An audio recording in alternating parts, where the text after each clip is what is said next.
So hi guys, this is Marino Flores, sales consultant here at Mitsubishi Abad Santos, Tondo, Manila.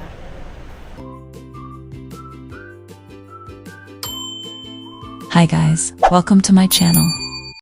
For today's video, panibagong araw at panibagong vlog na naman tayo. At ngayon, i-review naman natin ngayon ang Montero Sport GLX manual transmission.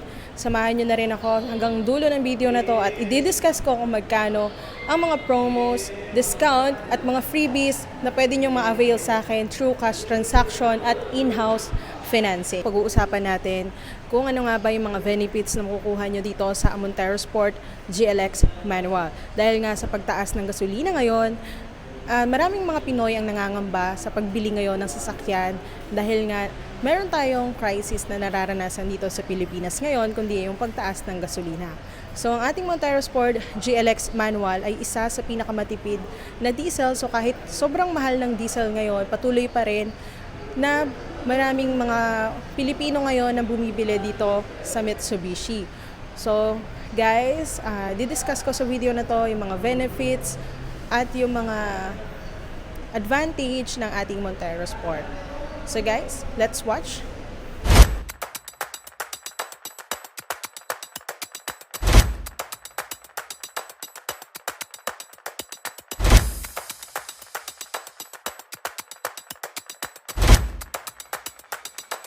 Bakit nga ba kahit mahal na ang gasolina, patuloy pa rin ang pinipili ng maraming Pinoy ang Montero Sport? Hindi ba sapat na mas tipid ang hanap ngayon? O may mas malalim na dahilan kung bakit patok pa rin ito sa kalsada? Pero teka, hindi natin makakaila, malaking factor talaga ang pagtaas ng gasolina. Kaya kung nagdadalawang isip ka na bumili ng Montero Sport, ito pa ang ilang bagay na dapat mong malaman. Una, ang long-term mindset. Hindi lang dapat presyo ng fuel ang tinitingnan, kundi kung gaano katagal magagamit ang sasakyan. Ang Montero Sport ay kilala sa tibay, kaya kahit ilang taon mo pang gamitin, sulit pa rin ang binayad mo. Pangalawa, mas practical pa rin ang diesel sa real-world driving. Kahit tumataas ang presyo ng fuel, mas matipid pa rin ang diesel engine sa long drives at highway use. Kung madalas kang bumiyahe o mag-out of town, mas ramdam mo ang tipid kumpara sa gasoline vehicles. Pangatlo, carpooling at family use. Imbis na maraming sasakyan ang gamitin, isang Montero Sport na lang para sa buong pamilya o barkada. Mas tipid sa total fuel cost kung sama-sama sa iisang biyahe. Pang-apat, comfort at convenience. Sa init ng panahon at traffic sa Pilipinas, malaking bagay ang comfort. Hindi lang ito luho para sa iba, necessity na rin lalo na kung araw-araw nasa kalsada. At pang-lima, pwedeng pang negosyo o side hustle. Pwedeng gamitin sa sasakyan sa negosyo, delivery, transport service, or out-of-town rentals na nakakatulong ito para mabawi ang gastos sa fuel. Hindi naman araw-araw na malakas sa konsumo ang sasakyan. Depende pa rin ito sa paggamit. Kung marunong ka magplano ng biyahe at hindi ka laging nasa traffic, mas nakokontrol mo ang gastos sa fuel. Mas nagiging sulit ang ganitong sasakyan sa long drives. Kapag highway driving, mas efficient ang diesel engine kaya kung mahilig ka sa out-of-town trips, doon mo talaga mararamdaman ang value niya. Malaking bagay din ang mataas na seating position. Bukod sa comfort, mas malinaw ang visibility mo sa daan, mas kampante ka magmaneho, lalo na sa gabi o sa mga lugar na hindi pamilyar. Sa Pilipinas na madalas tamaan ng bagyo at baha, advantage ang ganitong sasakyan. Hindi ka agad mapipigil sa biyahe, kaya may peace of mind ka sa emergency situations. Hindi lang din ito para sa iisang tao, pwede itong gamitin ng buong pamilya o kahit sa negosyo. Mas nagiging shared investment siya kaysa simpleng personal expense. Kung ikukumpara sa mas murang sasakyan, mas kaunti ang compromise. Hindi mo kailangang isakripisyo ang space, power o comfort, nasa iisang package na lahat.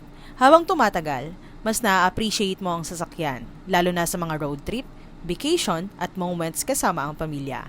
Hindi lang ito gastos, kundi investment din sa experience. May psychological satisfaction din sa pagkakaroon ng sasakyang pinaghirapan mo. Yung fulfillment na nakuha mo ang goal mo, iba ang dating nun. Sa kondisyon ng kalsada sa Pilipinas, malaking tulong ang tibay ng sasakyan. Hindi ka gaanong nag-aalala sa lubak o sirang daan. Isa rin itong future-proof na choice.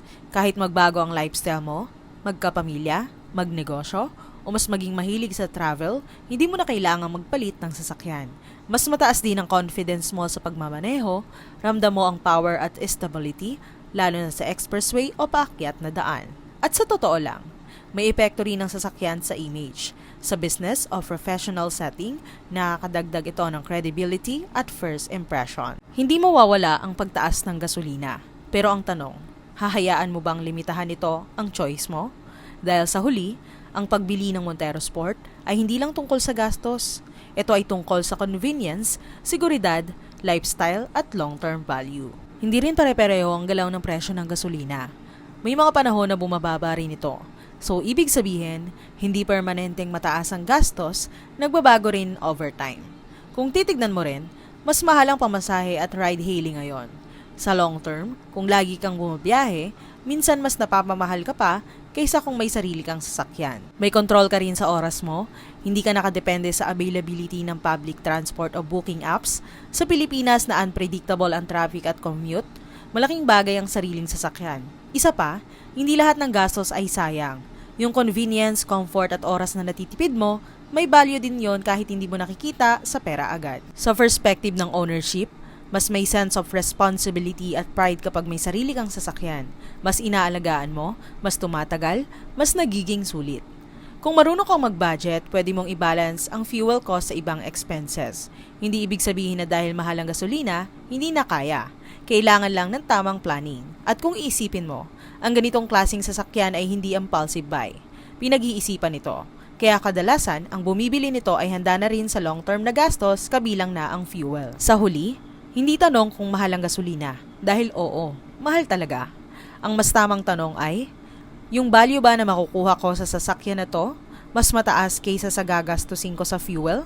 Kung ang sagot mo ay oo, dun papasok kung bakit marami pa ring Pinoy ang patuloy na pumipili ng Montero Sport hanggang ngayon. So yun guys, mag-proceed naman tayo sa cash transaction ng ating Montero Sport GLX manual. So bago ang lahat, i-discuss ko muna kung ano yung mga available na colors sa ating Montero Sport GLX manual. So meron tayong jet black mica, silver metallic at white diamond. For SRP ng ating Montero Sport GLX manual na jet black mica and silver metallic, so 1,568,000, and for white diamond naman, it's additional 15,000, so 1,583,000.